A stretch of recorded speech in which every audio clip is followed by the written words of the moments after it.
बस एक ही नाम याद रखिए, मगध ज्ञान केंद्र कोचिंग क्लासेस। नमस्कार दोस्तों, मगध ज्ञान केंद्र में आप सभी का स्वागत है। और आज हम लेकर आ रहे हैं miscellaneous fill in the blanks grammar के ऊपर। कुछ कंजंक्शन है, कुछ प्रीपोजिशन है, कौन सा कहाँ आएगा, कैसे आएगा, ये थोड़ा सा बताएंगे। और जो हमारे नए व्यूअर्स हैं वे फटाफट चैनल को सब्सक्राइब करें, बेल आइकन बटन दबाएं, जिससे कि हमारा मनोबल बढ़ते रहे और आपके लिए अच्छा अच्छा वीडियो लेकर आते रहें। तो आइए देखते हैं हम यहाँ पर 6 क्वेश्चन लेकर के आए हैं। Fill in the blanks with suitable words. जो वर्ड गिवन दिया हुआ है इसको आपको भरना है। ये कई तरह से है, ये आपको कॉमन एरर में भी काम करेगा।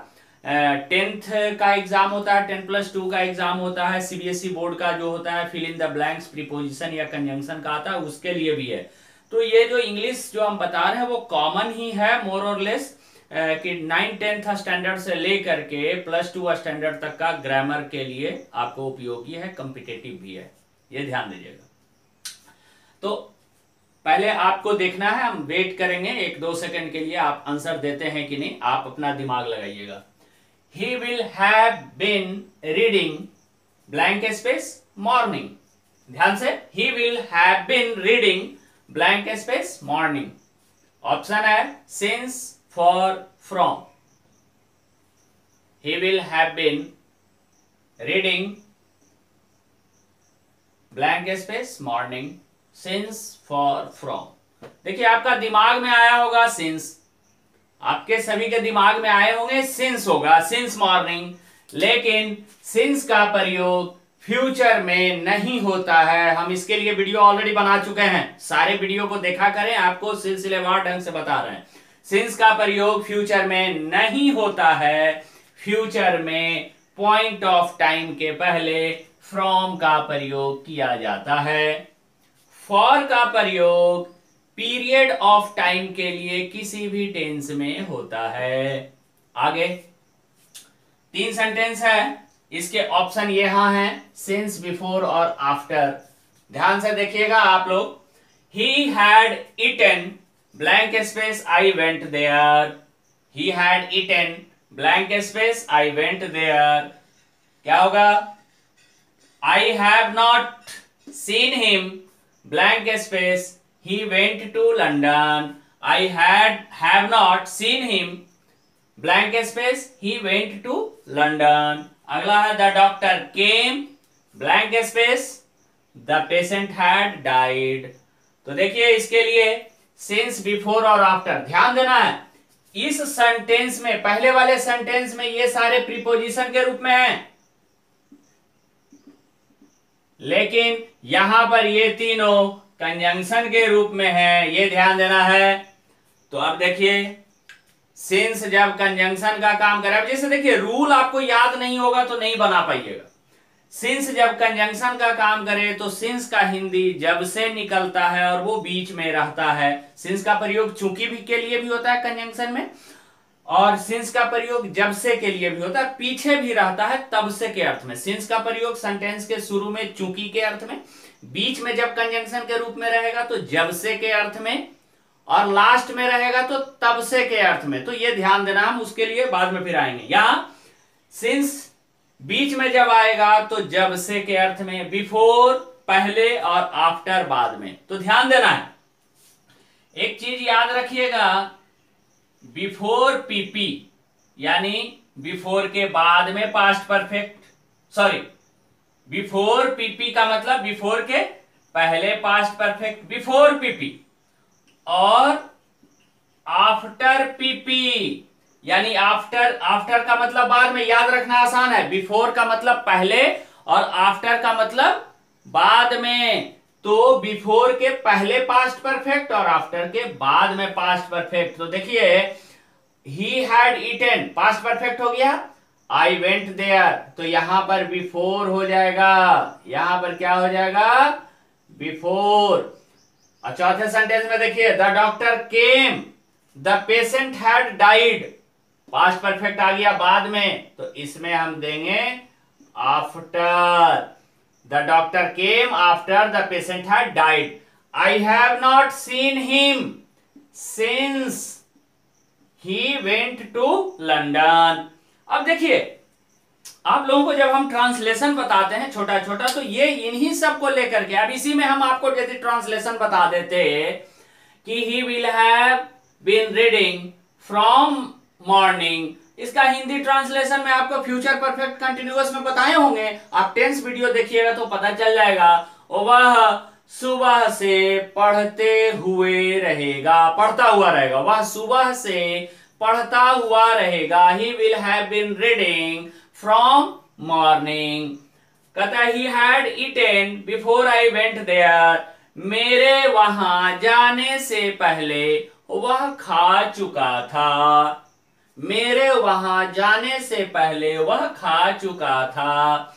आई have not seen him since he went to London, मैंने उसे नहीं देखा है जब से वह लंदन गया। आगे है the doctor came after the patient had died, रोगी के मरने के बाद डॉक्टर आए, रोगी के मरने के बाद डॉक्टर। इस पर काफी ट्रांसलेशन है कि चोर के भागने के बाद पुलिस आई, डॉक्टर के आने के पहले रोगी मर चुका था। इस तरह का सेंटेंस है, याद रखना है। बिफोर के पहले पास्ट परफेक्ट और आफ्टर के बाद में पास्ट परफेक्ट, और बाकी एक जो बच गया वो पास्ट एंड डेफिनिट। ध्यान देने वाली बात है, ध्यान से सुनिएगा। भूतकाल के होने वाले दो क्रियाओं को यदि एक साथ हम रखते हैं, पास्ट में होने वाली दो क्रियाओं को यदि हम एक साथ रखते हैं, तो वो दोनों क्रियाओं में से जो पहले हुआ उसके लिए पास्ट परफेक्ट, और उन दोनों क्रियाओं में से जो बाद में हुआ उसके लिए पास्ट एंड डेफिनिट का प्रयोग करते हैं। भूतकाल के दो क्रियाओं में से जो पहले होता है या पहले समाप्त हो जाता है उसके लिए पास्ट परफेक्ट, और जो बाद में होता है उसके लिए पास्ट एंड डेफिनिट का प्रयोग करते हैं। अगला देखिए, दो सेंटेंस है, तो यही कह रहे थे कि I used to blank space a lie, I am used to blank space a lie. Suppose कीजिए इसमें भरना क्या है, tell, telling, told. I used to blank space a lie, I am used to blank space a lie. अब देखिए, जो इसके रूल्स नहीं जानते हैं या इसका ट्रांसलेशन नहीं जानते हैं उनसे ये नहीं बनेगा। कैसे बना के देख लीजिए आप। I used to blank space a lie, I am used to blank space a lie. 5 में क्या होगा और 6 में क्या होगा? I used to blank space tell, telling, told, a lie. I am used to blank space tell, telling, told, a lie. अब ध्यान देना है, यदि आपको एक ट्रांसलेशन बता दिए होते पहले, इस पर अभी हम नहीं बताए हैं किसी वीडियो में, कि मैं झूठ बोला करता था, मैं झूठ बोला करता था जब मैं 10 वर्ष का था, यदि ये आपको बता दिए होते तो यहां प्रयोग कर देते। अब आई एम यूज्ड टू, अब इसमें हम आपको कि मुझे झूठ बोलने की आदत पड़ चुकी है, मुझे झूठ बोलने की, अब यदि ये बता देते या मैं झूठ बोलने का अभ्यस्त हूं, ये होता है एक्चुअली, झूठ बोलने की आदत पड़ चुकी है या झूठ बोलने का मैं अभ्यस्त हूं, ये चीज यदि आपको बता दिए होते तो ये बना देते। पहले ट्रांसलेशन का हिंदी होगा मैं झूठ बोला करता था, और दूसरे का होगा हिंदी मुझे झूठ बोलने का आदत पड़ चुका है। तो ध्यान देना है, यूज्ड टू। अब ग्रामर की रूल पे आ जाते हैं, वो तो हिंदी हो गया, अब ग्रामर के रूल पे आ जाते हैं। तो यूज्ड टू के बाद याद रखना है हमेशा V1 आता है, और जब यूज्ड टू के पहले verb to be, verb to be का मतलब is am are was verb. Verb to be का मतलब होता है is am are was verb. तो वर्ब टू बी लग जाए और इसके बाद यूज टू आए तो इसके बाद भी फोर आता है। तो ट्रांसलेशन, ग्रामर का रूल और प्रैक्टिस, ये तीनों अनिवार्य है, तीनों कंपलसरी है यदि आप इंग्लिश में कुछ अच्छा चाहते हैं सीखना तो ध्यान देना है। तो I used to tell a lie, ये टेल हो जाएगा 5 नंबर में। I am used to telling a lie, ये हो जाएगा 6 नंबर में टेलिंग। तो यहां पर टेल और यहां पर टेलिंग। एक चीज यहां और सिखाना चाहेंगे हम, झूठ बोलना का अंग्रेजी होता है tell a lie. Tell a लाई झूठ बोलना, और सच बोलना का होता है स्पीक द ट्रूथ। ये दोनों याद रखिएगा, टेल अ लाई झूठ बोलना और स्पीक द ट्रूथ सच बोलना। आगे है इसमें I saw him blank space the road.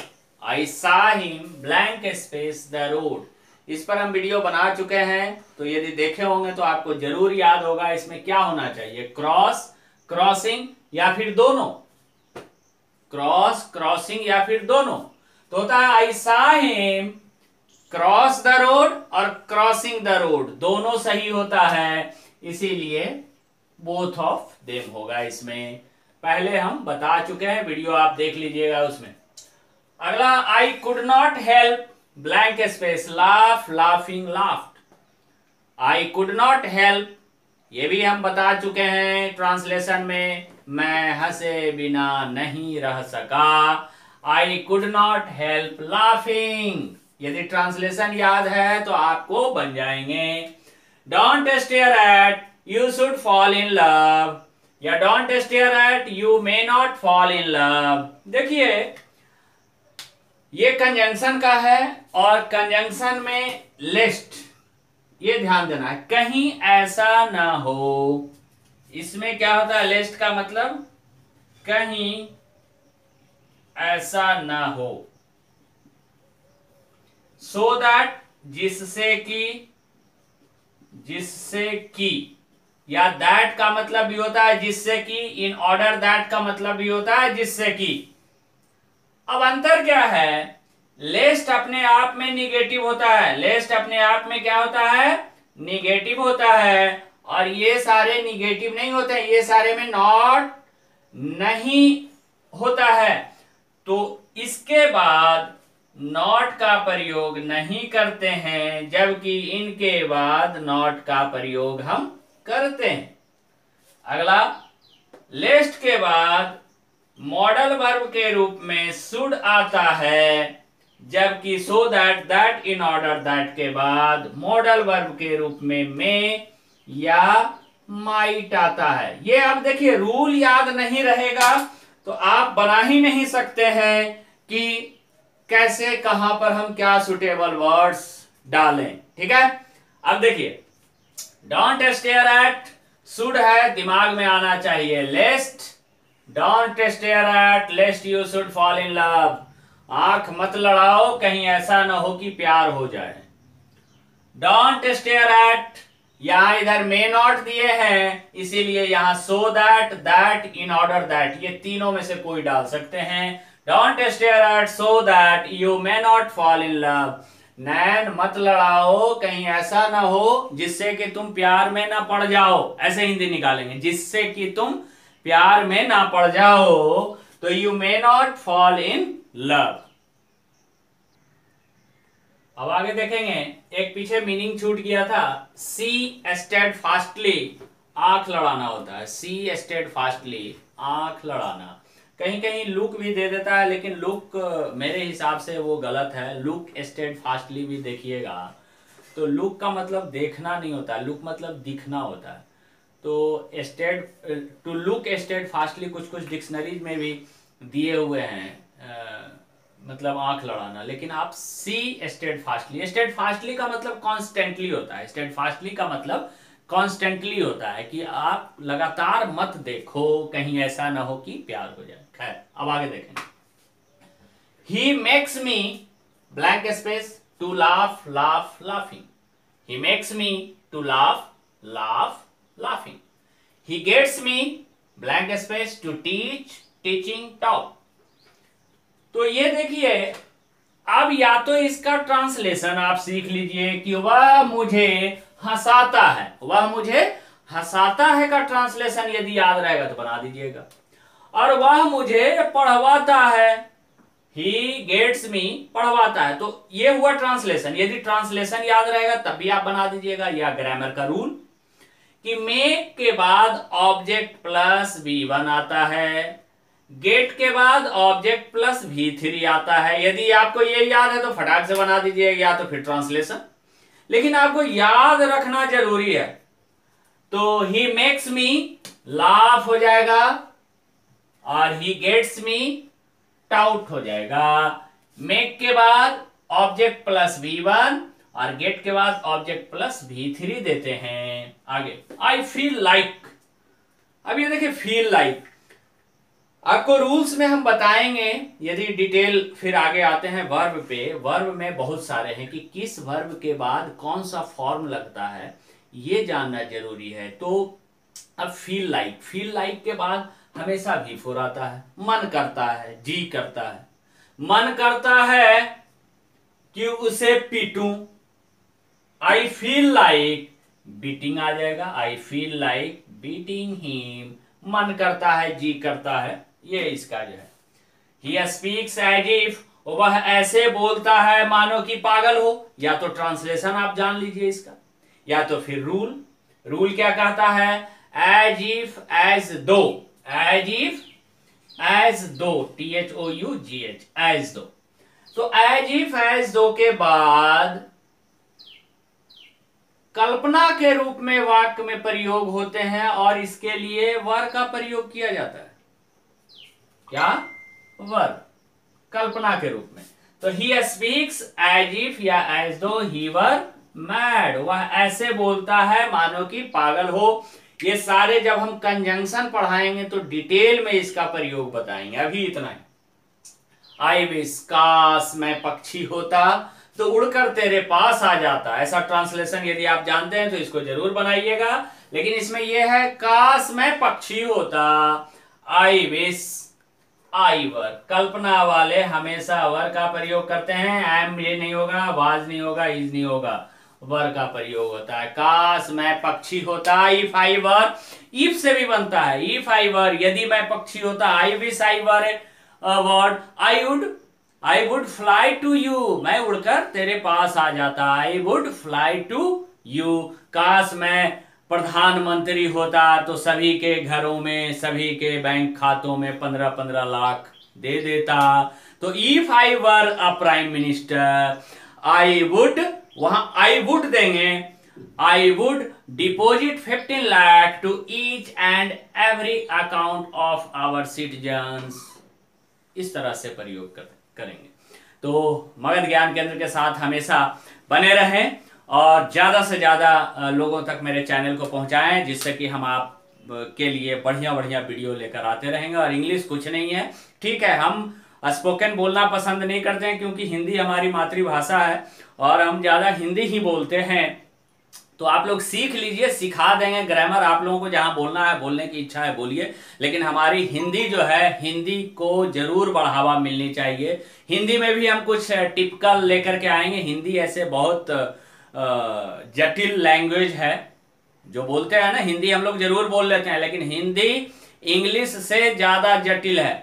आप इंग्लिश के शब्दों को ध्यान दीजिए तो इंग्लिश के शब्द पर्यायवाची जो होते हैं या सिनोनिम्स होते हैं वो कम होते हैं, लेकिन हिंदी में पर्यायवाची बहुत ज्यादा होता है। अब देखिए, आपको कनक, कनक के बारे में कुछ है पता? कनक, देखिए एक चीज थोड़ा सा हिंदी सिखा देते हैं। कनक, कनक का मतलब होता है सोना और कनक का मतलब होता है धतूरा। ये दोनों होता है। कनक का मतलब सोना और कनक का मतलब धतूरा। कितना बढ़िया है। लेकिन आप इंग्लिश में निकाल लीजिए कोई ऐसा वर्ड जिसका दो मीनिंग हो, तो दोनों डिफरेंट मीनिंग नहीं होगा, आसपास ही थोड़ा रहेगा, लेकिन यहां दोनों अलग अलग वस्तु है। सोना अलग वस्तु है, धतूरा अलग वस्तु है। खैर, भारत के लिए जितना समर्पित रहिए। जय हिंद, जय भारत।